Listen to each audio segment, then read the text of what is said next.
Suman TV channel subscribe ಮಾಡಿ, share ಮಾಡಿ, like ಮಾಡಿ. ಸುಮನ್ ಟಿವಿನ ಸಬ್ಸ್ಕ್ರೈಬ್ ಮಾಡಿ, ಶೇರ್ ಮಾಡಿ. ಸುಮನ್ ಟಿವಿನ ಸಬ್ಸ್ಕ್ರೈಬ್ ಮಾಡಿ ಹಾಗೆ ಶೇರ್ ಮಾಡಿ. ಸುಮನ್ ಟಿವಿನ ನೀವು ನೋಡಬೇಕು ಅಂತ ಹೇಳಿದ್ರೆ ಸಬ್ಸ್ಕ್ರೈಬ್ ಮಾಡಿ, ಹಾಗೆ ತಪ್ಪದೆ ಶೇರ್ ಮಾಡಿ. ಸೊ ಇದನ್ನು ಸಪೋರ್ಟ್ ಮಾಡೋಣ ಅಂತ ಹೇಳಿ ನಾನು ಕೇಳ್ಕೊಳ್ತೀನಿ. Thank you so much. Suman TV ಕನ್ನಡನ ಲೈಕ್, ಶೇರ್, ಸಬ್ಸ್ಕ್ರೈಬ್ ಮಾಡಿ. ಈ ಒಂದು ಚಾನೆಲ್ನ ಸಬ್ಸ್ಕ್ರೈಬ್ ಮಾಡಿ, ಲೈಕ್ ಮಾಡಿ, ಶೇರ್ ಮಾಡಿ. ಲೈಕ್ ಮಾಡಿ, ಸಬ್ಸ್ಕ್ರೈಬ್ ಮಾಡಿ and all the best to Suman TV. ಕೆಲವೊಂದ್ಸಲ ಯಾರಾದರೂ ಬಂದು ಏನಾದರೂ ಹೇಳಿದ್ರೆ ನಿಜ ಅಂತ ನಂಬಿಡ್ತೀನಿ, ಮೋಸ ಹೋಗ್ಬಿಡ್ತೀನಿ. ಆ ಥರದ ಸುಮಾರು ಇನ್ಸಿಡೆಂಟ್ ಆಗಿದೆ. ಯಾವುದಾದ್ರೂ ಒಂದು ಇನ್ಸಿಡೆಂಟ್ನ ಶೇರ್ ಮಾಡೋದಾದ್ರೆ? ತುಂಬ ಇದೆ ಅದನ್ನ ಹೇಳಬೇಕು ಅಂದರೆ ಇವಾಗ ಏನು ಗೊತ್ತಾ, ಜನರಲೈಸ್ ಮಾಡಿ ಹೇಳಬೇಕು ಅಂತ ಎಲ್ಲ ಇನ್ಸಿಡೆಂಟ್ಸ್ನು. ಈಗ ನಾನು ನಿಮ್ಮ ಹತ್ರ ಬಂದು ನಂದು ಏನೋ ಪ್ರಾಬ್ಲಮ್ ಹೇಳ್ತಾ ಇದ್ದೀನಿ, ಅಂದ್ರೆ ಇವಾಗ ಇಷ್ಟೊತ್ತು ಕೂತ್ಕೊಂಡು ಇನ್ನೇ ಮಾತಾಡಿದ್ದೀನಿ ಅಂತ, ಅದು 100% ನಿಜಾನೇ. ಯಾವುದನ್ನು ಕ್ಯಾಮ್ರಾ ಮುಂದೆ ಮಾತಾಡ್ತಾ ಇದ್ದೀನಿ ಅಂತ ತಿರುಗಿಸಿ ಹೇಳೋದು ಅಥವಾ ಪಾಲಿಸ್ಟ್ ಮಾಡಿ ಹೇಳೋದು ಏನೂ ಇಲ್ಲ. ನೀವು ನನ್ನ ಫ್ರೆಂಡ್ ಸರ್ಕಲ್ ಯಾರನ್ನೇ ಹೋಗಿ ಪ್ರಶ್ನೆಗಳನ್ನ ಕೇಳೋದು ಇದೇ ವರ್ಷನೇ ಹೇಳೋದು, ಅವ್ರು ಹಿಂಗೆ ಇದ್ದ, ಹಿಂಗೆ ಮಾಡ್ತಿದ್ದ ಅಂತ. ಸೊ ನಾನು ಜೆನ್ಯೂನ್ ಆಗಿರೋದ್ರಿಂದ ನೀವು ನನ್ನ ಹತ್ರ ಬಂದ್ಬಿಟ್ಟು ಏನೇ ಹೇಳೋದು ಅದು ಜೆನ್ಯೂನ್ ಆಗಿ ಹೇಳ್ತಿದ್ದೀರ ಅಂತ ನಾನು ಬೈ ಡಿಫಾಲ್ಟ್ ನಂಬಿರ್ತೀನಿ. ಬಟ್ ನನಗೆ ಗೊತ್ತಿಲ್ಲ, ತುಂಬ ಜನ ಅವ್ರ ತಂದೆ ತಾಯಿ ವಿಚಾರನೂ ಫ್ಯಾಬ್ರಿಕೇಟ್ ಮಾಡಿ ಸುಳ್ಳು ಹೇಳ್ತಾರೆ ಟು ಗೇನ್ ಸಿಂಪತಿ. ನನ್ನ ಹತ್ರ ಯಾರೊಬ್ಬ ಬಂದ, ನಮ್ಗೆ ಗೊತ್ತಿರೋ, ನನ್ನ ಜೊತೆ ಕೆಲಸ ಮಾಡ್ತಿದ್ದ ಹುಡುಗ. ಅಣ್ಣ ನಾನು ಅಸಿಸ್ಟೆಂಟಾಗಿ ವರ್ಕ್ ಮಾಡ್ತಾ ಇದ್ದ, ತುಂಬ ಚೆನ್ನಾಗಿ ನೋಡ್ಕೊಂಡಿದ್ದೆ ಹುಡುಗನೆಲ್ಲ. ಅವನಿಗೆ ನಾನು ಎಲ್ಲೇ ಹೋದ್ರು ಜೊತೆ ಕರ್ಕೊಂಡು ಹೋಗ್ತಾ ಇದ್ದೆ. ಈಗ ಬೇರೆ ಆರ್ಟಿಸ್ಟ್ಗಳು ಇರ್ತಾರೆ, ಅವ್ರ ಅಸಿಸ್ಟೆಂಟ್ ಅಂದರೆ ದೂರದಲ್ಲಿ ನಿಲ್ಸಿರೋದು, ಎಲ್ಲಿರ್ಬೇಕು ಅಲ್ಲಿ ಇರ್ತಾರೆ. ನನಗೆ ಅದೇನಂದ್ರೆ ಏನು, ಅವನು ಮನುಷ್ಯ ತಾನೆ ಪಾಪ, ಅವನೇನೋ ಕಷ್ಟ ಕೆಲಸ ಮಾಡ್ತೀನಿ, ಅವನನ್ನ ಯಾಕೆ ಹಂಗೆ ಟ್ರೀಟ್ ಮಾಡಬೇಕು. ನಾನು ಎಲ್ಲೋ ಕೂತ್ಕೊಂಡು ಒಳ್ಳೆ ಹೋಟೆಲ್ ಊಟ ಮಾಡಿ ನೀನು ಬಾರ ಕೂತ್ಕೊಳ್ಳೋ ಊಟ ಮಾಡೋ ಅಂತಾನೆ ಅವ್ನು ಅಷ್ಟು ಚೆನ್ನಾಗಿ ನೋಡ್ಕೊತಿದ್ದೆ. ಅವ್ನು ಬರ್ತ್ಡೇ ಇದ್ದಾಗ ಕರ್ಕೊಂಡು ಹೋಗಿ ಬಟ್ಟೆ ಕೊಡ್ಸೋದು, ನಾನು ಸಿನಿಮಾ ನೋಡೋಕೆ ಹೋದ್ರೆ ಅವನು ಕರ್ಕೊಂಡು ಹೋಗೋದು, ಅದೆಲ್ಲ ಚೆನ್ನಾಗಿ ಇಟ್ಕೊಂಡಿದ್ದೆ. ಅವ್ರ ತಾಯಿಗೇನೋ ಆಕ್ಸಿಡೆಂಟ್ ಆಗಿ ಏನೋ ಸಮಸ್ಯೆ ಆಯಿತು, ನಮಗೆ ಗೊತ್ತಿರೋರಿಗೆಲ್ಲ ಫೋನ್ ಮಾಡಿ ಹಾಸ್ಪಿಟ್ಲ್ ಬಿಲ್ ಕಡಿಮೆ ಮಾಡಿಸಿದೆ, ಎಲ್ಲ ಮಾಡಿಸ್ದೆ. ಅದಾದ್ಮೇಲೆ ಒಂದ್ಸಲಿ ಫೋನ್ ನೋಡಿ, ಅಣ್ಣ ನಾನು ಅಮ್ಮನ ನೋಡ್ಕೊತಾ ಇದ್ದೆ ಊರಲ್ಲಿ, ಸೊ ಕಾಲೇಜ್ಗೆ ಹೋಗೋಕ್ಕಾಗಿಲ್ಲ, ಅಟೆಂಡೆನ್ಸ್ ಶಾರ್ಟೇಜ್ ಆಗ್ಬಿಟ್ಟಿದೆ, ನಾವು ಒಂದು ಸ್ವಲ್ಪ ದುಡ್ಡು ಕೊಡ್ತೀರಾ, ಅಟೆಂಡೆನ್ಸ್ ಶಾರ್ಟೇಜ್ ಇದೆ, ಅದು ಕಟ್ಟಬೇಕು ಅಂತ. ಸರಿ ಅಂತ ದುಡ್ಡು ಕೊಟ್ಟೆ. ಅವನೇನು ಪೆನಾಲ್ಟಿ ಫೀಸ್ ಕೇಳಿದೆ, ಅವ್ನು ಕೊಟ್ಟೆ.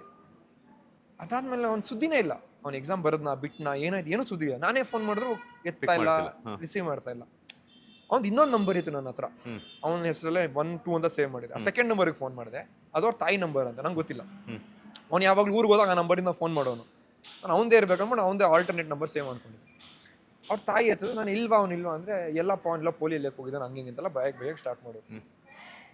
ನಾನು ಆಮೇಲೆ ಇವನು ವಾಯ್ಸ್ ಮೆಸೇಜ್ ಹಾಕಿದೆ, ಬೈದ್ಬಿಟ್ಟೆ ಕಳಿಸ್ದೆ, ಯಾಕೋ ಹಿಂಗೆಲ್ಲ ಹೇಳ್ತಾರೆ, ಏನು ಮಾಡ್ತಿದ್ಯಾ ಅಂತ. ನೋಡಿದ್ರೆ ಅವನು ಆನ್ಲೈನ್ ಗ್ಯಾಂಬ್ಲಿಂಗ್ ಮಾಡಿಕೊಂಡು, ಸಾಲ ಮಾಡಿಕೊಂಡು, ಈ ಥರ ಸುಳ್ಳು ಹೇಳ್ಕೊಂಡು, ಬೈಕ್ ಅಡ ಇಟ್ಟು, ಅದು ತಡ್ಕೊಳಕ್ಕಾಗದೆ ನನ್ನ ಹತ್ರ ಬಂದು ಅಮ್ಮನ ನೋಡ್ಕೋತಿದ್ದೆ, ಮತ್ತೊಂದು ಸುಳ್ಳು ಹೇಳಿ ದುಡ್ಡು ಇಸ್ಕೊಂಡು ಹೋಗಿರೋದು. ಅದು ಗೊತ್ತಾದ್ಮೇಲೆ ಬೈದೆ, ಇನ್ನೊಂದ್ಸಲ ನಾನು ಮುಂದೆ ಬರಬೇಡ, ಸಿಕ್ಕರೆ ಕಪ್ಪೊಳಗೆ ಹೊಡೆದಾಕ್ಬಿಡ್ತೀನಿ ಅಂತೆಲ್ಲ ಹೇಳ್ಬಿಟ್ಟು ಇಟ್ಬಿಟ್ಟೆ. ಬಟ್ ನಂಗೆ ಅಲ್ಲಿ ಬೇಜಾರಾಗಿದ್ದೇನೆ, ನಾನು ಆ ಮೊಮೆಂಟಲ್ಲಿ ಅವನು ನಂಬದೆ ಅಲ್ವಾ, ನಮ್ಮ ತಾಯಿ ಹುಷಾರಿರಲಿಲ್ಲ ಅಂತ ನೋಡ್ಕೋತಿದ್ದೆ. ಸೊ ಹಿಂಗೆ ಆಗೋಯ್ತು ಅಂದಾಗ ನಾನು ಆ್ಯಕ್ಚುಲಿ ನಂಬಿದೆ, ಬಿಕಾಸ್ ನಾನು ಯಾವತ್ತೂ ನನ್ನ ತಾಯಿ ಬಗ್ಗೆ ಆಗಲಿ ತಂದೆ ಬಗ್ಗೆ ಆಗಲಿ ಸುಳ್ಳು ಹೇಳಲ್ಲ. ಸೊ ಈ ಥರ ನಂಬಿ ದುಡ್ಡು ಮೋಸ ಮಾಡ್ಕೊಂಡಿದ್ದೆ. ಅವ್ರನ್ನ ರೆಫರ್ ಮಾಡಿ ಇನ್ನೊಂದು ಕಡೆ ಇನ್ನೂ ಯಾವುದೋ ಒಬ್ಬರನ್ನ, ನಂದು ಯಾವುದೋ ಒಂದು ಸಿನಿಮಾ ಆಗಬೇಕಿತ್ತು, ಆ ಸಿನಿಮಾಗೆ ನಮ್ಗೆ ಗೊತ್ತಿರೋ ಒಬ್ಬರನ್ನೇ ರೈಟರ್ ಆಗಿ ರೆಫರ್ ಮಾಡಿದೆ.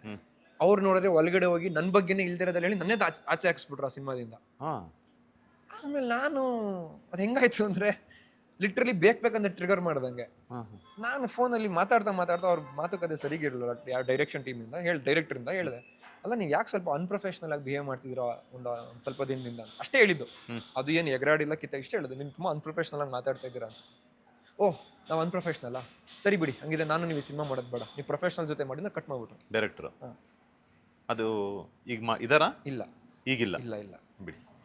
ಸೊ ಆ್ಯಂಡ್ ಅವ್ರು ನನ್ನ ಹತ್ರ ಬಂದಾಗ ಎಷ್ಟು ಬ್ಲ್ಯಾಂಕ್ ಆಗಿ ಬಂದಿದ್ದು ಅಂದರೆ, ಅವ್ರ ಸ್ವಂತ ಮಾವನೇ ಪ್ರೊಡ್ಯೂಸರು, ಅವ್ರಿಗೆ ಎಕ್ಸ್ಪೀರಿಯನ್ಸ್ ಏನೂ ಇರಲಿಲ್ಲ ಜಾಸ್ತಿ ಇಂಡಸ್ಟ್ರಿ ನೆಟ್ವರ್ಕಿಂಗು.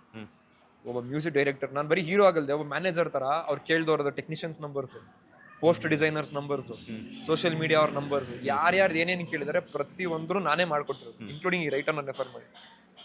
ಅವ್ರವರೇ ಒಳಗಡೆ ಮಾತಾಡ್ಕೊಂಡು, ಅಲ್ಲ ಇವ್ರಿಗಿಂತ ಅವ್ರನ್ನ ಹಾಕೊಂಬೋಣ, ಅವ್ರು ಬಂದು ಇವ್ರನ್ನ ಹಾಕೊಂಬೋಣ ಅಂತ ಮಾತಾಡಿ, ಅಲ್ಲ ಅವ್ರು ನಮಗೆ ಮೊದಲಿಂದ ಹೆಲ್ಪ್ ಮಾಡಿದಾರಲ್ಲ, ಇವಾಗ ಹೆಂಗೆ ತೆಗ್ದಾಕೋದು ಅನ್ನೋದು ಡಿಸ್ಕಷನ್. ಅಲ್ಲ ಈ ಥರ ಏನೋ ಟ್ರಿಗರ್ ಮಾಡಿಬಿಡಿ, ಅವ್ರು ರಿಯಾಕ್ಟ್ ಮಾಡ್ತಾರೆ, ಅವಾಗ ರಿಯಾಕ್ಷನ್ ಅವ್ರ ಮೇಲೆ ಹಾಕಿ ಬಿಟ್ಬಿಡಿ ಅಂತ ಹೇಳಿ ಪ್ಲ್ಯಾನ್ ಮಾಡಿ ಆಚೆ ಹಾಕಿದ್ರು. ಸರಿ ಅಂತ ನಾನು ಬಿಟ್ಬಿಟ್ಟು ನಂದು ಇನ್ನೊಂದು ಸಿನಿಮಾ ಶೂಟಿಂಗ್ ಹೋಗ್ಬೇಕಿತ್ತು, ಹೋದೆ. 1 ತಿಂಗಳಾದ್ಮೇಲೆ ಫೋನ್ ಮಾಡಿದ್ರು ಹತ್ಕೊಂಡು, ಸರ್ ಆ ಡೈಲಾಗ್ ರೈಟರೇ ಸರಿ ಇಲ್ಲ, ಅವ್ರು ನಮ್ಮ ಜೊತೆ ಜಗಳ ಆಡ್ಬಿಟ್ರು, ಬನ್ನಿ ನಾ ಮತ್ತೆ ಸಿನಿಮಾ ಮಾಡೋಣ ಅಂತ.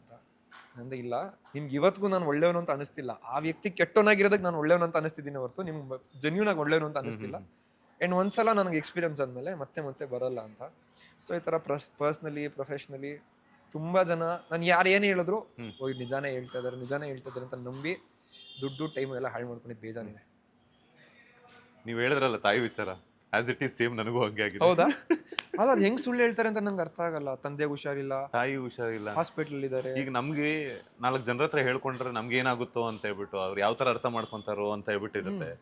ಬಟ್ ಹೆಂಗೆ ಅಂತಂದ್ರೆ ಯಾವ ಮಟ್ಟಕ್ಕೆ ಕೇಳಿತಾರೆ ಅಂತಂದ್ರೆ ಜನ ಆನ್ಲೈನಲ್ಲೆಲ್ಲ ದುಡ್ಡು ಕೇಳಕ್ ಶುರು ಮಾಡ್ತಾರೆ. ಹೌದು. ಆಮೇಲೆ ನನ್ಗೆ ಇವಾಗ ಏನ್ ಗೊತ್ತಾ, ಇನ್ನು ಅಮ್ಮ ಚೆನ್ನಾಗೇ ಇದ್ದಾರೆ, ನನ್ಗೆ ಯಾವ್ದೋ 2,000-3,000 ರೂಪಾಯಿ ಅರ್ಜೆನ್ಸಿಗೆ ಚೆನ್ನಾಗಿರೋ ನಮ್ಮ ತಾಯಿನ ನಮ್ಮಮ್ಮ ಹಾಸ್ಪಿಟಲ್ ಇದ್ದಾರೆ ಅಂತ ಹೇಳಕ್ಕೆ ಅಸಹ್ಯ ಅನ್ಸುತ್ತೆ. ಬಟ್ ಕೆಲವರು ಅದೊಂಥರ ರುಟೀನ್ ಅನ್ಸ್ಬಿಟ್ಟಿದೆ. ನಿಮ್ಗೆ 2,000 ನನಗೆ 200 ರೂಪಾಯಿ ಕೇಳಿದ್ದು. ಆ ತಾಯಿಗೆ ಅವ್ರಿಗೆ ಈ ತರ ಕೇಳ್ತಿದಾರೆ ಅಂತ ಗೊತ್ತಾದಾಗ, ಅವ್ರ ತಂದೆ ತಾಯಿ ಅಥವಾ ಫ್ಯಾಮಿಲಿ ಮೆಂಬರ್ಸ್ ಏನಾದ್ರು ಗೊತ್ತಾದಾಗ ಹೆಂಗ್ ಅನ್ಸುತ್ತೆ? ಅದೇನೆ ನಾನು ಹೇಳೋದು, ನಂಗೆ ಅದೊಂಥರ ಬೇಸರ ಆಗುತ್ತೆ. ಯಾಕೆ ಜನ ಹಿಂಗಿರ್ತಾರೆ? ನಾನು ಇವ್ನಿಗೂ ಹೇಳಿದೆ, ಇಲ್ಲ ನಿಜ ನನ್ನ ಹತ್ರ ಬಂದ್ಬಿಟ್ಟು ಹಣ ಹಿಂಗೆ ಸಾಲ ಮಾಡ್ಕೊಂಡ್ಬಿಟ್ಟಿದೀನಿ, ಒಂದು 10,000-15,000 ರೂಪಾಯಿ ಬೇಕು, ದಯವಿಟ್ಟು ಕೊಡಿ ಅಂದಿದ್ರೆ 10-15 ಕೊಡ್ತಿದ್ನೋ ಇಲ್ವೋ, ಈ ತರ ಸಾಲ ಮಾಡ್ಕೊಂಡ್ರ ಕಾರಣಕ್ಕೆ ಬೈದ್ರು 5,000 ಏನೋ ಒಂಚೂರು ಕೊಡ್ತಾ ಇದ್ದೆ. ಅದನ್ನ ಬಿಟ್ಬಿಟ್ಟು ನಾನು ಏನೋ ಪ್ರಶ್ನೆ ಕೇಳಬಾರ್ದು, ಅಥವಾ ನೀನೇನು ಗೊತ್ತು ನನ್ನ ಜೊತೆ ತುಂಬಾ ದಿನ ಇದೆಯಾ, ನಾನು ಹೆಂಗೆ ಅಂತ ನಿನಗೆ ಗೊತ್ತು, ಸೊ ಅದಕ್ಕೆ ಅಮ್ಮಂಗೆ ಹುಷಾರಿಲ್ಲ, ಅದು ಸುಳ್ಳು ಹೇಳ್ಬಿಟ್ಟು ದುಡ್ಡು ಇಸ್ಕೊಳೋದಲ್ಲ, ಅಂದ್ರೆ ನಾನು ಹೆಂಗ್ ನಂಬಿಸಿ ಮೋಸ ಮಾಡ್ಬೇಕು ಅಂತ ಪ್ಲಾನ್ ಮಾಡ್ಕೊಂಡೋದಲ್ಲ, ಅದಕ್ಕೆ ಅಂತ. ನೋಡಿ, ಆ ಹುಡುಗ 1 ವರ್ಷ ಆದ್ಮೇಲೆ ಮನೆ ಹತ್ರ ಬಂದಿದ್ದ ಮೊನ್ನೆ, ಬಂದು ಕಾಲು ಹಿಡ್ಕೊಂಡ್ಬಿಡ್ತೀನಿ ಕ್ಷಮಿಸ್ಬಿಡಿ ಅಂತ. ಅಂದ್ರೆ ನಾನು ಇನ್ಮೇಲೆ ದ್ವೇಷನೂ ಇಲ್ಲ, ಕೋಪನೂ ಇಲ್ಲ, ಬೇಜಾರಿದೆ ಅಷ್ಟೇ, ತಾಯಿ ಬಗ್ಗೆ ಸುಳ್ಳು ಹೇಳಿದೆ ಅಂತ. ಇನ್ಮೇಲೆ ಅದು ಚೆನ್ನಾಗಿರೋ ಹೋಗು ಅಂತ ಹೇಳಿ ಕಳಿಸ್ತೆ. ಬಟ್ ಅದೇ ಈ ತರ ತುಂಬಾ ಮೋಸ ಹೋಗ್ಬಿಟ್ಟಿದೀನಿ. ಸಿನಿಮಾ ವಿಚಾರಕ್ಕೆ ಬರೋದಾದ್ರೆ, ಬಿಂಗೋ ಅನ್ನುವಂಥ ಸಿನಿಮಾ ಈಗಾಗಲೇ ಕಾಪಾಡಪ್ಪ ಸಾಂಗ್ ಸಿಕ್ಕಾಪಟ್ಟೆ ಸೋಷಿಯಲ್ ಮೀಡಿಯಾದಲ್ಲೆಲ್ಲ ಹಲ್ಚಲ್ ಎಬ್ಬಿಸ್ತಾ ಇದೆ. ಸೊ ಯಾವಾಗ ರಿಲೀಸ್ ಮಾಡಬೇಕು ಅಂತ ಪ್ಲಾನ್ಸ್ ಇದೆ? ಅಂದ್ರೆ ನಾವು ಜೂನ್ಗೆ ಪ್ಲಾನ್ ಮಾಡ್ತಾ ಇದೀವಿ. ಅದು ಡೇಟು ಒಂದು ಫಿಕ್ಸ್ ಆಗಿದ್ದೀವಿ ಮೆಂಟಲಿ, ಇದೇ ಡೇಟಿಗೆ ಅಂತ. ಬಟ್ ಒಂದು ಸ್ವಲ್ಪ ಟೆಕ್ನಿಕಲಿಟೀಸ್ ಇರುತ್ತಲ್ವ ರಿಲೀಸ್ ಟೈಮಲ್ಲಿ, ನಾವು ನೋಡ್ಕೊಬೇಕಾಗತ್ತೆ ನಂಬರ್ ಆಫ್ ಸ್ಕ್ರೀನ್ಸ್, ಅಥವಾ ನಮಗೆ ನೆಕ್ಸ್ಟ್ 1-2-3 ವೀಕ್ಸ್ ಗ್ಯಾಪ್ ಇದೆಯಾ ಬೇರೆ ಸಿನಿಮಾಗಳ ಜೊತೆ, ಅಥವಾ ಆ ವೀಕಿಗೆ ಎಷ್ಟು ಸಿನಿಮಾಗಳು ಬರ್ತವೆ ಅಂತ. ಸೊ ಹಾಗಾಗಿ ಡೇಟ್ ನಾವೆಲ್ಲೂ ಇದೇ ಡೇಟ್ ಅಂತ ಅನೌನ್ಸ್ ಮಾಡಿಲ್ಲ. But we are very confident that by June ನಾವು ರಿಲೀಸಿಗೆ ಮಾಡ್ತೀವಿ, ಬಿಕಾಸ್ ಎಲ್ಲ ಕೆಲಸ ಮುಗ್ದೋಗಿದೆ. ಸೊ ಅದೇ ಒಂದಷ್ಟು ಇಂಟೆನ್ಷನ್ಸ್ ಇಟ್ಕೊಂಡು ಮಾಡಿರೋಂಥ ಸಿನಿಮಾ ಬಿಂಗೋ. ಸೊ ಜನಕ್ಕೆ ಚೆನ್ನಾಗೇ ರೀಚ್ ಮಾಡಿಸ್ಬೇಕು, ಬಿಕಾಸ್ ನಮ್ಮ ಫಸ್ಟ್ ಪ್ರೊಡಕ್ಷನಲ್ಲಿ ಮಾಡಿರೋ ಫಸ್ಟ್ ಸಿನಿಮಾ. ಸೊ ಜನಕ್ಕೆ ಚೆನ್ನಾಗಿ ರೀಚ್ ಮಾಡಿಸ್ಬೇಕು. ಆ್ಯಂಡ್ ಇಂಡಸ್ಟ್ರಿ ಒಳಗಡೆ ಒಂದಷ್ಟು ಜನಕ್ಕೆ ನಾನು ಯಾರು, ಅಥವಾ ನನ್ನಲ್ಲಿರೋ ಒಂದಷ್ಟು ಟ್ಯಾಲೆಂಟನ್ನು ಜನಕ್ಕೆ ತೋರಿಸಿ ಒಂದಷ್ಟು ಕೆಲಸಗಳನ್ನ ಮತ್ತೆ ತಗೋಬೇಕು. ಈ ಸಿನಿಮಾ ನೋಡಿ ಒಂದು 2 ಸಿನಿಮಾ ಸಿಗಬೇಕು ಅನ್ನೋ ಆಸೆ ಇಂಟೆನ್ಷನಲ್ಲೇ ಮಾಡ್ತಿರೋದು. ಬಿಕಾಸ್ ಅದೊಂದು ಫಿಕ್ಸ್ ಆಗಿದ್ದೀನಿ, ಏನೇ ಆದರೂ ಇಂಡಸ್ಟ್ರಿನಲ್ಲೇ ಇರಬೇಕು, ಸಿನಿಮಾನೇ ಮಾಡಬೇಕು ಅಂತ. ಸೊ ಹಾಗಾಗಿ ಪ್ರಯತ್ನ ಪಡ್ತಾ ಇದ್ದೀನಿ. ಸೊ ನೋಡೋಣ ಜನ ಹೆಂಗೆ ರಿಸೀವ್ ಮಾಡ್ತಾರೆ ಅಂತ. ಆ್ಯಂಡ್ ಹಾಗೆ ನೀವು ಸಾಂಗ್ ಬಗ್ಗೆ ಹೇಳಿದ್ರಲ್ಲ, ಅದಕ್ಕೆ ಪರ ವಿರೋಧ 2 ಬಂದಿದೆ. ಹುಡುಗರುಗಳು ಇಷ್ಟಪಟ್ಟಿದ್ದು ಇದೆ, ಹುಡುಗಿರುಗಳು ಅದನ್ನ ಕ್ವೆಶ್ಚನ್ ಮಾಡಿದ್ದು ಇದೆ. ಬಟ್ ಅದು ಒಂದು ಒಳ್ಳೆ ಬೆಳವಣಿಗೆ ಅಂತ ಅನ್ಸುತ್ತೆ. ಅಂದ್ರೆ ಜನ ಅದನ್ನ ರಿಲೇಟ್ ಆಗ್ತಿದಾರಲ್ಲ, ಅದಕ್ಕೆ. ಸೊ ಅದು ಒಳ್ಳೆ ಬೆಳವಣಿಗೆ ಅಂತ ಅನಿಸ್ತಿದೆ. ಎಸ್, ಜೂನ್ಗಂತೂ ರಿಲೀಸ್ ಮಾಡೋ ಪ್ಲಾನ್ಸ್ ಇದೆ. ಸೊ ಲೈಕ್ ಯಾರೆಲ್ಲ ಸ್ಟಾರ್ ಕ್ಯಾಸ್ಟ್ ಇದೆ, ಅಂಡ್ ಯಾವ ರೀತಿ ಅಂದ್ರೆ ಕಾನ್ಸೆಪ್ಟ್ನ ಆರ್ಕೆ ಸ್ಟುಡಿಯೋಸ್ ಮೊಟ್ಟ ಮೊದಲ ಬಾರಿಗೆ ಒಂದು ಸಿನಿಮಾವನ್ನು ಪ್ರೆಸೆಂಟ್ ಮಾಡ್ತಾ ಇದೆ. ಅಂದರೆ ಇದು ಬಂದು ನಿಮಗೆ ಒಂದು ಇನ್ವೆಸ್ಟಿಗೇಷನ್ ಡ್ರಾಮಾ ಬಿಂಗೋ ಸಿನಿಮಾ. ಅದರಲ್ಲಿ ನಿಮಗೆ ಕಾಮಿಡಿ ಇದೆ, ಸಸ್ಪೆನ್ಸು ಇದೆ. ಏನಾಯಿತು ಹೆಂಗಾಯಿತು ಅನ್ನೋ ಒಂದಷ್ಟು ಕ್ವೆಶ್ಚನ್ಸ್ ಮೇಲೆ ಇನ್ವೆಸ್ಟಿಗೇಷನ್ ನಡೀತಿರುತ್ತೆ.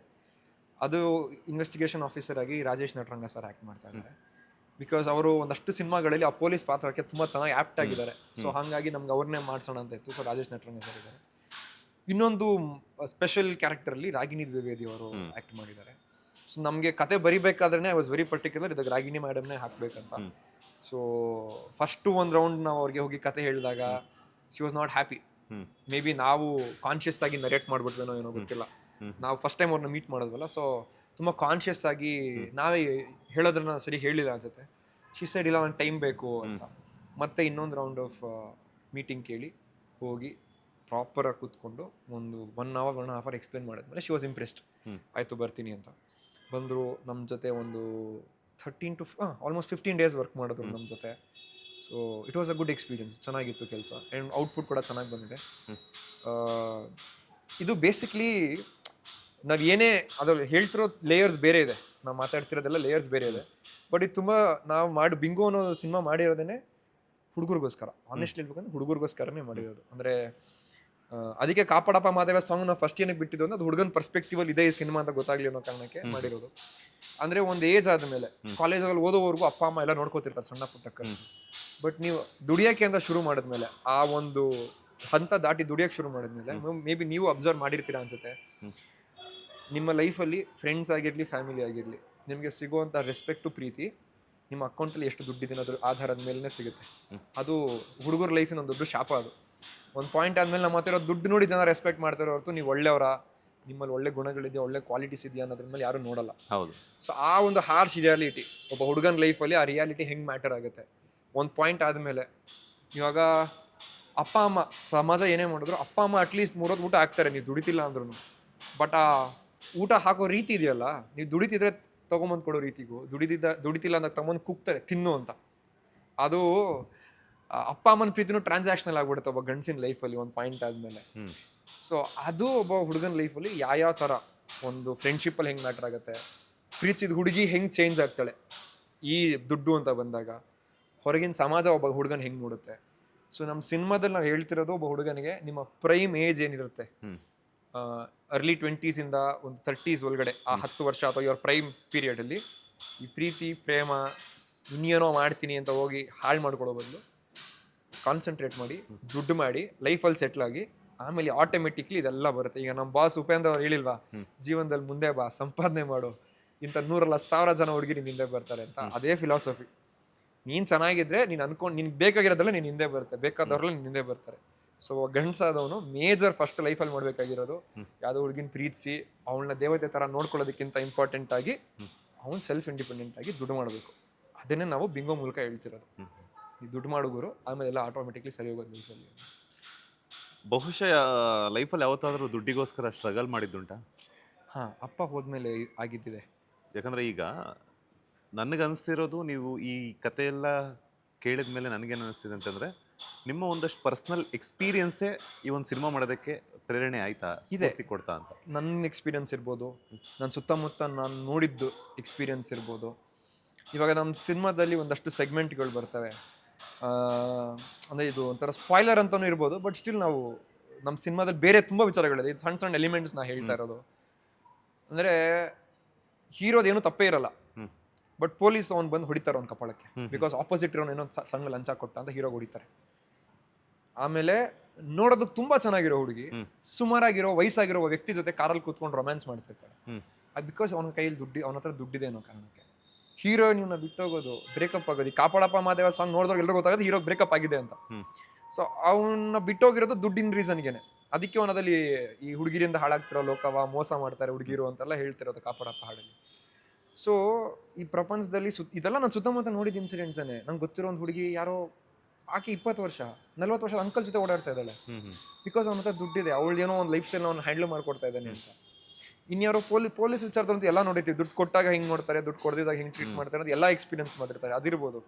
ಸೊ ನಮ್ಮಲ್ಲಿ ನಮ್ಮ ಸುತ್ತಮುತ್ತ ಇರೋ ಜನ, ಸೊಸೈಟಿ ಪ್ರತಿಯೊಂದರಲ್ಲೂ ನಾನು ಅಬ್ಸರ್ವ್ ಮಾಡ್ತಿದ್ದೆ, ಗುರು ದುಡ್ಡಿರೋರ್ಗೆ ಹೆಂಗೆ ಸಿಗ್ತಿದೆ ಮರ್ಯಾದೆ, ದುಡ್ಡು ಇಲ್ದಿರೋರ್ಗೆ ಏನು ಸಿಗ್ತಿದೆ. ಆಮೇಲೆ ನೀವು ಯಾವುದೇ ಒಂದು ಫಂಕ್ಷನ್ಸ್ಗೆ ಹೋಗಿ ಅಥವಾ ಇನ್ ರಿಯಲ್ ಲೈಫಲ್ಲಿ ತೊಗೊಂಡ್ರು, ಒಬ್ಬ ಶ್ರೀಮಂತನ ಮೀಟ್ ಮಾಡೋಕೆ ಹೋದಾಗ ಜನ ಗಿಫ್ಟ್ ತೊಗೊಂಡು ಹೋಗ್ತಾರೆ. ಅದೇ ಬಡವನ್ನ ಮೀಟ್ ಮಾಡೋದೇ ಅವ್ನು ಬರೀ ಅಡ್ವೈಸ್ ಕೊಟ್ಬಿಟ್ಟು ಬರ್ತಾರೆ, ಅವ್ನಿಗೆ ಒಂದು ಲೋಟ ನೀರು ಕೊಡಲ್ಲ. ಸೊ ದುಡ್ಡು ಅನ್ನೋದು ತುಂಬ ಮ್ಯಾಟರ್ ಆಗುತ್ತೆ ಲೈಫಲ್ಲಿ.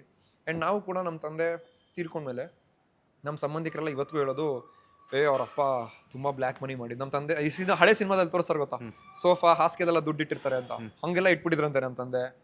ನಾವು ದುಂದು ವೆಚ್ಚ ಮಾಡ್ಕೊಂಡು ಬೆಳೆದ್ಬಿಟ್ವಿ. ಈ ಥರ ಎಲ್ಲ ಒಂದಷ್ಟು ಜನ ನಮ್ಮ ಸಂಬಂಧಿಕರದೇ ಒಂದಷ್ಟು ಕಥೆಗಳಿದೆ. ಅವರಪ್ಪ ಹಾಸಿಗೆಲೆಲ್ಲ ದುಡ್ಡು ಇಟ್ಟಿದ್ದ, ಹಾಸಿಗೆನಲ್ಲೇ ದುಡ್ಡಲ್ಲೇ ಹಾಸಿಗೆ ಹೊಲಿಸಿದ್ದ, ಅವ್ರಿಗೇನು ಕಷ್ಟ ಅನ್ನೋ ಥರ ಎಲ್ಲ ಮಾತಾಡೋದಿದೆ. ಬಟ್ ನನಗೆ ಗೊತ್ತು, ನಮ್ಮ ಅಣ್ಣಂಗೆ ಗೊತ್ತು, ನಮ್ಮ ಅಕ್ಕಂಗೆ ಗೊತ್ತು, ನಮ್ಮ ತಾಯಿಗೆ ಗೊತ್ತು ನಾವು ಎಷ್ಟು ಕಷ್ಟಪಟ್ಟಿದ್ದೀವಿ ಅಂತ. ನನಗೆ ಚಿಕ್ಕ ಹುಡುಗ ಇದ್ದಾಗ ಒಂದು ಹನಿ ಕೇಕ್ನ ಅಫೋರ್ಡ್ ಮಾಡಬೇಕು ಅನ್ನೋದೇ ಲಕ್ಸುರಿ. 5 ರೂಪಾಯಿ ಒಂದು ಹನಿ ಕೇಕ್ ಆ ಟೈಮಲ್ಲಿ. ಹೌದು. ಅಯ್ಯೋ 5 ರೂಪಾಯಿ ಕೊಟ್ಟು ಹನಿ ಕೇಕ್ ತಿನ್ಬೇಕಲ್ಲ, ಅದ್ರ ಬದಲು 2 ಆ್ಯಪಲ್ ಕೇಕ್ ಬಂದ್ಬಿಡುತ್ತೆ 2 ರೂಪಾಯಿದು. ಸೊ ಈ ಥರ ಎಲ್ಲ ಯೋಚನೆ ಮಾಡಿದ್ದು ಚೈಲ್ಡ್ಹುಡ್ ಡೇಸ್ ನಮಗೆ ಗೊತ್ತು. ಆಮೇಲೆ ನಾವು ಸ್ಕೂಲ್ ಆಗಲಿ, ಕಾಲೇಜ್ ಆಗಲಿ, ಟ್ಯೂಷನ್ಸ್ಗಾಗಲಿ ಕಿಲೋಮೀಟರ್ ಗಟ್ಟಲೆ ಓಡಾಡಬೇಕಿತ್ತು. ಎಲ್ಲ ನಡ್ಕೊಂಡೇ ಓಡಾಡಿರೋದು. ನಮ್ಗೇನು ಯಾರು ಪಿಕ್ ಮಾಡ್ತಿರಲಿಲ್ಲ, ಡ್ರಾಪ್ ಮಾಡ್ತಿರ್ಲಿಲ್ಲ. Even taking a bus or taking an auto was luxury ನಮಗೆ. ಸೊ ಆ ಡೇಸ್ ಎಲ್ಲ ನಾವು ತುಂಬ ನೋಡಿದ್ದೀವಿ. ಆಮೇಲೆ ಯಾವುದೋ ಒಂದು ಫಂಕ್ಷನ್ಗೆ ಹೋಗಿದ್ವಿ, ಆ ಫಂಕ್ಷನಲ್ಲಿ ಊಟ ಮಾಡಿ ಫಸ್ಟ್ ಬ್ಯಾಚಲ್ಲಿ ಕೂತಿದ್ದಿದೆ, ನಮ್ಗೆ ಎಷ್ಟೊಂದು ಜನ ಸಂಬಂಧಿಕರಿಗೆ ಆಗ್ತಿರ್ಲಿಲ್ಲ. ಎದ್ದೇಳಿಸಿದ್ದೆ ಫಸ್ಟ್ ಬ್ಯಾಚಿಂದ ನಮ್ಮನ್ನು, ಎದ್ದೇಳಿ ನೀವು ಅಂತೇಳಿ ಬೇರೆಯವ್ರನ್ನ ಕೂರಿಸಿದ್ದೆ ಆ ಜಾಗದಲ್ಲಿ. ಸಂಬಂಧಿಕರೇ ಎಲ್ಲ ಇದೆ, ಅದೆಲ್ಲ ನೋಡಿದ್ದೆ. ಆವಾಗ ನಮ್ಮ ಅಮ್ಮ ಹೇಳೋರು, ನಮ್ಮ ತಂದೆ actually was a very successful business man ಆ ಟೈಮಲ್ಲಿ. ಸೊ ನಿಮ್ಮ ಅಪ್ಪನ ಹತ್ರ ಇವರೆಲ್ಲ ಹೆಂಗಿರ್ತಿದ್ರು, ನಮ್ಮ ನೋಡಿ ಹೆಂಗೆ ಟ್ರೀಟ್ ಮಾಡ್ತಾ ಇದ್ದಾರೆ ಅಂತ. ಸೊ ಅದೆಲ್ಲ ನಂಗೆ ಯಾವಾಗಲೂ ಚಿಕ್ಕ ವಯಸ್ಸಿಂದ ಅದಿತ್ತು, ದುಡ್ಡು ಮಾಡಬೇಕು. ಇವತ್ತು ನನ್ನ ಲೈಫಲ್ಲಿ ಅದೊಂದೇ ಗೋಲ್ ಇರೋದು, ನಾನು ಚೆನ್ನಾಗಿ ದುಡ್ಡು ಮಾಡಬೇಕು. ನಾನು ಯಾವ ಮಟ್ಟಕ್ಕೆ ದುಡ್ಡು ಮಾಡಬೇಕು ಅಂದರೆ ದುರಂಕಾರ ಮಾಡೋದಕ್ಕೆ ಅಂತಲ್ಲ. ಅದೇನು ನಮ್ಮ ಅಪ್ಪನ ಒಂದು ಲಾಸ್ಟ್ ಎರಾ ಅಂತ ಇತ್ತು ಗೊತ್ತಾ, ಅವ್ರದ್ದು ಒಂದು ಆರ ಇತ್ತಲ್ಲ, ಅದನ್ನು ವಾಪಸ್ ತರಬೇಕು ಅಂದರೆ ಅನ್ಫಾರ್ಚುನೇಟ್ಲಿ ನಮ್ಮಲ್ಲಿ ನಮ್ಮ ತಂದೆಲಿದ್ದು ಒಳ್ಳೆತನ ನನ್ನಲ್ಲೂ ಇದೆ. ಬಟ್ ಜನ ನನಗಾಗ್ಲಿ ನಮ್ಮ ತಂದೆಗಾಗ್ಲಿ ಒಳ್ಳೆತನಕ್ಕೆ ಬೆಲೆ ಕೊಡಲ್ಲ. ಇರೋ ದುಡ್ಡಿಗಷ್ಟೇ ಬೆಲೆ ಕೊಡೋದು. ಬಿಕಾಸ್ ನಮ್ಮ ತಂದೆ ಕಷ್ಟದಲ್ಲಿದ್ದಾಗಲೂ ಅದೇ ಒಳ್ಳೆತನ ಇತ್ತು. ಬಟ್ ನಮ್ಮ ತಂದೆ ಜನ ಒಳ್ಳೆಯವರು ಹೊಂದಿದ್ದು ನಮ್ಮಪ್ಪ ದುಡ್ಡು ಮಾಡಿ 4 ಜನಕ್ಕೆ ಹೆಲ್ಪ್ ಮಾಡಿದಾಗ ಮಾತ್ರ. ಸೊ ಅದೆಲ್ಲ ಚಿಕ್ಕ ವಯಸ್ಸಿಂದ ನೋಡಿ ಇದು ತುಂಬ ಇನ್ಸ್ಪಿರೇಷನ್ ಇದೆ. ನನ್ನ ಪರ್ಸ್ನಲ್ ಇನ್ಸ್ಪಿರೇಷನ್ ಇರ್ಬೋದು, ಅಥವಾ ನನ್ನ ಫ್ರೆಂಡ್ಸ್ ಲೈಫಲ್ಲಿ ದುಡ್ಡಿನ ವಿಚಾರ ಹುಡುಗಿರು ಮೋಸ ಮಾಡಿದ್ದಿರ್ಬೋದು, ನಮ್ಮ ಸುತ್ತಮುತ್ತ ಸೊಸೈಟಿಲಿ ಆಗ್ತಿರೋ ಇಂಬ್ಯಾಲೆನ್ಸ್, ಇಂಜಸ್ಟಿಸ್, ಅದೆಲ್ಲ ಇಟ್ಕೊಂಡೇ ಬರ್ದಿರೋದು. ಎಸ್, ದುಡ್ಡುಗೋಸ್ಕರ ಅಂತೂ ದುಡ್ಡು ಕೊಟ್ಟು ಮೋಸ ಹೋಗಿದ್ದೀರಾ ನೀವು. ದುಡ್ಡುಗೋಸ್ಕರ ಯಾವತ್ತಾದರೂ ಕೈ ಚಾಚಿದ್ದುಂಟ? ಅವತ್ತು ಇಲ್ಲ ಅಂತ ಬಂದಾಗ ಅವನ ಟೈಮ್ ಹೆಂಗಿತ್ತು ಅಂತ? ಇಲ್ಲ, ಆ ಥರ ಸಿಚುವೇಶನ್ಸ್ ಯಾರ ಮುಂದೆನೂ ನಮ್ಮ ತಾಯಿ ಕೈ ಚಾಚೋ ಪರಿಸ್ಥಿತಿ ನಮ್ಮನ್ನು ಕಳಿಸೇ ಇಲ್ಲ. ಹಸ್ಕೊಂಡಿದ್ರು ಮನೇಲಿರೋ, ಇನ್ನೊಬ್ಬರ ಹತ್ರ ಕೈ ಚಾಚ್ಬೇಡ ಅನ್ನೋ ಪಾಠನ ಚಿಕ್ಕ ವಯಸ್ಸಿಂದ ಹೇಳ್ಕೊಟ್ಟಿದ್ರು. ಆ್ಯಂಡ್ ನಾನೇನಕ್ಕೆ ಎಲ್ಲರಿಗೂ ಕೇಳಿದ ತಕ್ಷಣ ದುಡ್ಡು ಕೊಡ್ತೀನಿ ಅಂದರೆ ಆ ಬೆಲೆ ನಮಗೆ ಗೊತ್ತು. ಅಂದರೆ ನಮ್ಗೆ ಏನೋ ಒಂದು ಬೇಕಾಗಿರುತ್ತೆ, ಅದು ನಮ್ಗೆ ತೊಗೊಳಕ್ ಆಗಲ್ಲ ಅಂದಾಗ ನಮ್ಗೆ ಇಷ್ಟು ನೋವಾಗುತ್ತೆ. ಅಥವಾ ನಮ್ಗೆ ಯಾರೋ ಒಬ್ರು ಹೆಲ್ಪ್ ಮಾಡಕ್ ಬೇಕು ಅಂತ ನಮ್ಗೆ ಯಾರು ಇರಲಿಲ್ಲ. ನಿಜ ಹೇಳ್ಬೇಕಂದ್ರೆ ನನ್ನ ಪಾಯಿಂಟಲ್ಲಿ ನನ್ನ ಲೈಫಲ್ಲಿ ನಮ್ಮ ಅಮ್ಮ ಬಿಟ್ಟರೆ ನಮ್ಗೆ ಯಾರು ಹೆಲ್ಪೇ ಮಾಡಿಲ್ಲ. ಸಂಬಂಧಿಕರಾಗಲಿ, ಫ್ರೆಂಡ್ಸ್ ಆಗಲಿ, ಯಾವತ್ತೂ ಯಾರೂ ಹೆಲ್ಪ್ ಸಿಕ್ಕಿಲ್ಲ. ಬಟ್ ಅಫ್ಕೋರ್ಸ್ ಇವಾಗ ನನಗೆ ಒಂದಷ್ಟು ಜನ ಒಳ್ಳೆ ಫ್ರೆಂಡ್ಸ್ ಇದ್ದಾರೆ. They always been there for me. ಅದು ಬಿಟ್ಟರೆ ನಮ್ಗೆ ಯಾರೂ ಹೆಲ್ಪ್ ಮಾಡಿಲ್ಲ. ಬಟ್ ನಂಗೆ ಆ ಕಷ್ಟ ಗೊತ್ತು. ಹೆಲ್ಪ್ ಮಾಡೋಕ್ಕೆ ಯಾರೂ ಇಲ್ಲ ಅಂದಾಗ ನಮ್ಗೆ ಎಷ್ಟು ಹೆಲ್ಪ್ಲೆಸ್ನೆಸ್ ಆಗುತ್ತೆ, ಎಷ್ಟು ದುಃಖ ಆಗುತ್ತೆ ಅಂತ. ಹಾಗಾಗಿ ನಾನು ಯಾರಾದರೂ ಕೇಳಿದಾಗ ನಾನು ಕೊಡ್ತಾ ಇದ್ದೆ. ಬಟ್ ಇವಾಗ ಆ ಕನ್ಕ್ಲೂಷನ್ಗೂ ಬಂದ್ಬಿಟ್ಟಿದ್ದೀನಿ. ನಾನು ಇನ್ನೊಬ್ಬ ಕೆಟ್ಟೋನು ಅಂದ್ಕೊಂಡ್ರೂ ಪರವಾಗಿಲ್ಲ, ಅನ್ಲೆಸ್ ಅದು ಜೆನ್ಯೂನ್ ಆಗಿದೆ ಅನ್ನೋವರೆಗೂ ನಾನು ಯಾರಿಗೂ ಹೆಲ್ಪ್ ಮಾಡಲ್ಲ ಅನ್ನೋದು ಫಿಕ್ಸ್ ಆಗಿದ್ದೀನಿ. ಬಟ್ ಯಾರ ಮುಂದೆನೂ ಕೈ ಚಾಚೋ ಮಟ್ಟಕ್ಕೆ ಹೋಗೂ ಇಲ್ಲ. ಅಥವಾ ಆ ಪರಿಸ್ಥಿತಿಗೆ ಅಂಥ ಪರಿಸ್ಥಿತಿ ಬಂದರೆ ಕಸ ಗುಡಿಸಿ ದುಡ್ದುಬಿಟ್ಟು ತಿನ್ನೋ, ಇನ್ನೊಬ್ರ ಮುಂದೆ ಕೈ ಚಾಚ್ಬೇಡ ಅಂತ ಹೇಳ್ಕೊಟ್ಟಿದ್ದಾರೆ ನಮ್ಮಮ್ಮ. ನಮಗೆ ಚಿಕ್ಕ ವಯಸ್ಸಿಂದ ನಾನು ಮನೆಯಲ್ಲಿ ಅಫ್ಕೋರ್ಸ್ ಅಪ್ಪ ಹೋದಾಗ ಮೇಡ್ಸ್ನೆಲ್ಲ ಅಫೋರ್ಡ್ ಮಾಡೋ ಅಷ್ಟೆಲ್ಲ ಇರಲಿಲ್ಲ ನಮ್ಮ ಹತ್ರ. ಸೊ ನಮ್ಮಮ್ಮ ನನಗೆ, ನಮ್ಮ ಅಣ್ಣನಿಗೆ, ನಮ್ಮ ಅಕ್ಕಂಗೆ ಎಲ್ರಿಗೂ ಈ ಗಂಡು ಮಕ್ಕಳು ಹೆಣ್ಮಕ್ಳನ್ನ ಭೇದ ಭಾವ ಇಲ್ದಂಗೆ ಕಸ ಗುಡಿಸೋದಿಂದ ಹಿಡಿದು ಮನೆ ಒರೆಸೋದು, ಪಾತ್ರೆ ತೊಳೆಯೋದು ಎಲ್ಲ ಹೇಳ್ಕೊಟ್ಟಿದ್ದಾರೆ. ಓಕೆ. ಆ್ಯಂಡ್ ನಮ್ಮಮ್ಮ ಹೇಳಿದ್ದು ಒಂದು ನೀನು ಇಂಡಿಪೆಂಡೆಂಟ್ ಆಗಿರಬೇಕು, ಯಾರ್ದು ಹಂಗಿಲ್ದಂಗೆ ಬದುಕೋದಕ್ಕೆ. ನಾಳೆ ಜೀವನ ಏನೋ ಹಾಗೆ ರೋಡಿಗೆ ಬಂದ್ರು ಇನ್ನೊಬ್ರ ಮುಂದೆ ಕೈ ಚಾಚಿ ಭಿಕ್ಷೆ ಬಿಡೋ ಬದಲು ಯಾರೋ ಅಪ್ಪ ಕೊಡಪ್ಪ ಕಸ ಗುಡಿಸ್ತೀನಿ ಒಂದಿಷ್ಟು ದುಡ್ಡು ಕೊಡು ಅಂತ ಹೇಳೋಕೆ ಅಟ್ಲೀಸ್ಟ್ ನಿಂಗೆ ಏನೋ ಬೇಸಿಕ್ ಸರ್ವೈವಲ್ ಗೊತ್ತಿರಬೇಕಂತ ಹೇಳ್ಕೊಟ್ಟಿದ್ದಾರೆ. ಸೊ ಲಕ್ಕಿಲಿ ನಮ್ಮ ಅಮ್ಮನಿಂದ ನಾವು ಯಾರ ಮುಂದೆ ಕೈ ಚಾಚೋ ಮಟ್ಟಕ್ಕೆ ಹೋಗಿಲ್ಲ. ಎಸ್, ನಿಮ್ಮಮ್ಮನ ಮುದ್ದಿನ ಸೊಸೆ ಆಗಬೇಕು ಅಂದವರು R.K. ಚಂದನ್ ಅವರ ಮದುವೆ ಆಗಬೇಕು ಆಗುವಂತಹ ಹುಡುಗಿಗೆ ಏನೆಲ್ಲ ಕ್ವಾಲಿಟೀಸ್ ಇರಬೇಕು ಅಂತ? ಏನು ಆ ಥರದೆಲ್ಲ ಏನು ಅತ್ಯದ್ಭುತ ಎಕ್ಸ್ಪೆಕ್ಟೇಷನ್ಸ್ ಏನು ಅಲ್ಲ, ನಿಮ್ಗೆ ಎಕ್ಸ್ಪೆಕ್ಟೇಷನ್ ಇಲ್ಲದೆ ಇರ್ಬೋದು. ಬಟ್ ನಿಮ್ಮ ಲೇಡಿ ಫ್ಯಾನ್ ಫಾಲೋವರ್ಸ್ ಏನಿರ್ತಾರಲ್ಲ, ಫೀಮೇಲ್ ಫ್ಯಾನ್ ಫಾಲೋವರ್ಸ್ ಸಾಕಷ್ಟು ಜನ ವೆಯ್ಟ್ ಮಾಡ್ತಿದ್ದಾರೆ ಏನೆಲ್ಲ ಇರಬೇಕು ಅನ್ನುವಂಥದ್ದು. ಸೊ ಹಾಗಾಗಿ ಒಳ್ಳೆತನ ಇರಬೇಕಷ್ಟೇ. ನಂಗೆ ಬೇಸಿಕ್ಲಿ ಅದೊಂದೇ ಇರೋದು, ನನ್ನ ಕೈಂಡ್ನೆಸ್ ಇರಬೇಕು ಆ ವ್ಯಕ್ತಿಯಲ್ಲಿ. ಆಮೇಲೆ ನಮ್ಮದು ಒಂಥರ ಕೂಡು ಕುಟುಂಬ, ನಾನು ನಮ್ಮ ಅಣ್ಣ ಎಲ್ಲ ಒಂದೇ ಮನೆಯಲ್ಲಿರೋದು. ಆ್ಯಂಡ್ ನಮ್ಮದು ಅದೊಂದು ಚಿಕ್ಕ ವಯಸ್ಸಿನ ನಮ್ಮದು ನಮ್ಮ ಅಣ್ಣದೊಂದು ಅಂಡರ್ಸ್ಟ್ಯಾಂಡಿಂಗ್ ಇದೆ. ನಾವಂತೂ ನಮ್ಮ ಕಸಿನ್ಸ್ ಜೊತೆ, ಚಿಕ್ಕಪ್ಪ ದೊಡ್ಡಪ್ಪ, ಅತ್ತೆ ಮಾವ, ಈ ಯಾವ್ದು ರಿಲೇಷನ್ಶಿಪ್ಸ್ ಜೊತೆ ಟೈಮ್ ಸ್ಪೆಂಡ್ ಮಾಡಿದ್ರೆ ಐಸೋಲೇಟೆಡ್ ಆಗಿ ಬಿಡೋದ್ಬಿಟ್ಟು. ನಮ್ಮ ತಂದೆ ತೀರ್ಕೊಂಡ್ಮೇಲೆ ನಮ್ಮ ಒಂಥರ ಐಸೋಲೇಟೆಡ್ ಆಗಿ ಇಟ್ಕೊಟ್ರು. ಯಾರು ನಮ್ಮ ಮನೆಗೆ ಬರ್ತಿರ್ಲಿಲ್ಲ, ಅಥವಾ ನಮ್ಮನ್ನು ಯಾರು ಇನ್ವೈಟ್ ಮಾಡ್ತಿರ್ಲಿಲ್ಲ. ಸೊ ನಮ್ಗಳಿಗೆ ಆ ಸಂಬಂಧಗಳನ್ನ ಎಂಜಾಯ್ ಮಾಡಿ ಬೆಳೆಯೋಕ್ಕಾಗಲಿಲ್ಲ. ನಮ್ಗೆ ಬರೀ ನಾವು 4 ಜನ ಅನ್ನೋ ಥರ ಇದ್ದಿದ್ದು. ನಮ್ಮ ನೆಕ್ಸ್ಟ್ ಜನ್ರೇಷನ್, ಈಗ ನಮ್ಮ ಅಣ್ಣನಿಗೆ 2 ಮಕ್ಕಳು, ನಮ್ಮ ಅಕ್ಕನಿಗೆ 2 ಮಕ್ಕಳಿದ್ದಾರೆ. ಮುಂದೆ ನಾನು ಮದುವೆಯಾಗಿ ನನಗೆ ಬರೋ ಮಕ್ಕಳು, ಅವ್ರುಗಳಿಗೆ ಆ ಲೋನ್ಲಿನೆಸ್ ಅಥವಾ ಆ ಒಂದು ಕೊರತೆ ಕಾಡಬಾರ್ದು.